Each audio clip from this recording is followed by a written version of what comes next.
రేపు 22 అంటే రేపు సోమవారం ఈ అంగన్వాడీ వర్కర్స్ మరియు హెల్పర్స్ అసోసియేషన్ వాళ్ళు చలో విజయవాడ లేకపోతే చలో తాడేపల్లి సీఎం క్యాంప్ ఆఫీస్ ముట్టడి అని కొన్ని పిలుపులు ఇవ్వడం జరిగింది. కాకపోతే దీనికి ఎటువంటి పర్మిషన్స్ లేవండి.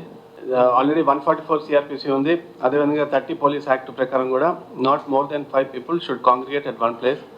సో నగరంలో నిషేధాజ్ఞలు ఉన్నాయి కాబట్టి ఎటువంటి అంగన్వాడీ ప్రోగ్రామ్స్ కానీ ఇక్కడ కానీ తాడపల్లిలో కానీ పర్మిషన్స్ అయితే లేవు, ఖచ్చితంగా లేవు. సో దయచేసి ఎవరు కూడా రేపు విజయవాడకి రావద్దు. ఒకవేళ ఎవరైనా ఈ నిషేధాజ్ఞలు ఉల్లంఘించి వస్తే వాళ్ళపై ఐపీసీ కింద కూడా మేము కేసెస్ నమోదు చేసి కఠిన చర్యలు తీసుకోవడం జరుగుతుంది.